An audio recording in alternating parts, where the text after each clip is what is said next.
Hi friends, fish ఫ్రైని చేపల పులుసుతో వేసుకొని తింటుంటే ఆహా అనిపించేలా ఉంటుందండి. ఒకసారి ఇలా చేసి ట్రై చేయండి. చేపల్ని సాల్ట్ వేసి బాగా క్లీన్ చేసుకోవాలండి. అలా క్లీన్ చేసుకున్న తర్వాత చేపలు అనేవి తీసి పక్కన పెట్టుకోండి. ముందుగా మనం చేపల చారు కోసం చింతపండు అనేది నానబెట్టి పక్కన పెట్టుకోవాలి. అలా నానబెడితే ఏంటంటే జ్యూస్ అనేది బాగా వస్తుందండి. ఆ తర్వాత మనం ఆనియన్స్ అనేవి కట్ చేసుకోవాలి. ఆనియన్స్ అనేవి మనం ఎప్పుడు పెద్ద ముక్కలు కానీ చిన్న ముక్కలు కానీ కట్ చేసుకోకూడదండి. కొంచెం మీడియంగా కట్ చేసుకుంటేనే తినేటప్పుడు మనకి నోటికి అనేవి బాగా తగులుతాయి. ఆ తర్వాత పచ్చిమిర్చి అనేది మీ కారానికి తగ్గట్టు వేసుకోండి. కొంచెం ఎక్కువ తినే వాళ్ళైతే ఎక్కువ, తక్కువ తినే వాళ్ళైతే తక్కువ. ఆ తర్వాత ఒక బాండి పెట్టుకొని అందులో ఆయిల్ అనేది యాడ్ చేసుకోవాలండి.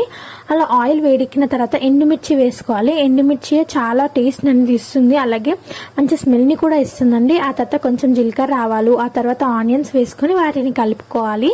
అలా కలుపుకున్న తర్వాత అందులో పచ్చిమిర్చి అనేది యాడ్ చేసుకోవాలండి. పచ్చిమిర్చి ముందుగానే యాడ్ చేసుకుంటే బాగా వేగిపోతుంది. ఆ తర్వాత కొంచెం కరివేపాకు, అలాగే కొంచెం కొత్తిమీర కూడా అందులో వేసుకోవాలి. ఆ తర్వాత అది కొంచెం వేగిన తర్వాత అందులో కొంచెం పుదీనా ఆకులను కూడా యాడ్ చేసుకోవాలండి. ఎందుకంటే అది కొంచెం స్మెల్ అండ్ టేస్ట్ని కూడా బాగా ఇస్తాయి. అంత తర్వాత మెయిన్ ఇంగ్రీడియంట్ ఏంటంటే అల్లం వెల్లుల్లి. అల్లం వెల్లుల్లిని ముక్కలు చేసి వేసుకోండి, చాలా బాగుంటుంది. మనం బయట కొనుక్కుంటే అది టేస్ట్ కూడా ఇవ్వదండి. ఆ తర్వాత తాలింపు అనేది వేగిపోయిన తర్వాత చేప ముక్కలు అనేవి అందులో యాడ్ చేసుకోవాలి. మెల్లగా కలుపుకోండి.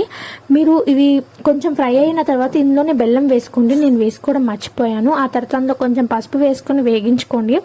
నీసు వాసన అనేది పోతుంది. అందులోనే మనం ఇందాక నానబెట్టుకున్నాం కదా, దాని రసాన్ని తీసి ఇందులో వేసుకోవాలండి. అలా వేసుకున్న తర్వాత కొంచెం పసుపు, ఇందాక ఆల్రెడీ వేసుకున్నాం కాబట్టి పర్వాలేదు. ఆ తర్వాత కొంచెం కారం, అలాగే కొంచెం గరం మసాలా, అలాగే కొంచెం ఫిష్ మసాలా అనేది కూడా యాడ్ చేసుకోవాలండి. అలా యాడ్ చేసుకున్న తర్వాత మీ టేస్ట్కి తగ్గట్టు సాల్ట్ కూడా వేసుకోవాలండి. ఆ తర్వాత వాటిని బాగా మరగనివ్వాలి. కొంచెం మూత పెట్టి ఆ తర్వాత మసాలా కోసం మిక్సీ గిన్నెలో కొంచెం ఆనియన్స్, టమాటో అనేవి వేసుకోవాలి. ఆ తర్వాత కొంచెం జీలకర్ర ఎక్కువగానే వేసుకోండి. ఆ తర్వాత బిర్యానీ ఆకులు, అలాగే గసగసాలు, ఆ తర్వాత హోల్ గరం మసాలాని కూడా వేసుకోవాలండి. అది వేసుకుంటే ఏంటంటే స్మెల్ అనేది బాగా వస్తుంది. ఆ తర్వాత అల్లం వెల్లుల్లిని కూడా కొంచెం స్మాష్ చేసి వేసుకోండి.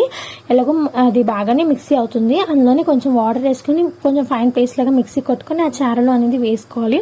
ఈ మసాలా ఏ నాన్ వెజ్ కర్రీకైనా కూడా చాలా సూపర్ టేస్ట్ అనేది ఇస్తుందండి.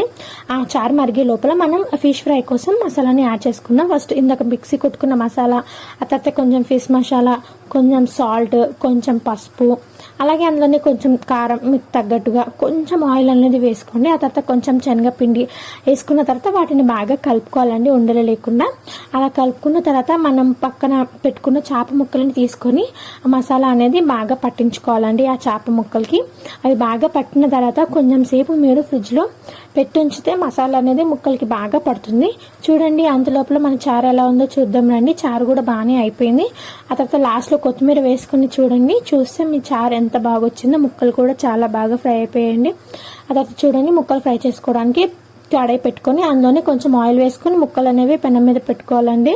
ఆ పెనం మీద పెట్టుకొని వెంటనే తీసేకండి. కొంచెం ముక్క అనేది వేగిన తర్వాత తీస్తే మసాలా అనేది బాగా వస్తుంది, లేకపోతే మసాలా అనేది పెనానికి అంటుకుపోతుందండి. చూడండి, ముక్కలు అనేవి చాలా బాగా ఫ్రై అయిపోయాయి కదా. ఇంకా ఫ్రై అయిపోయిన తర్వాత చారుని ఇంకా మసాలా ముక్కలని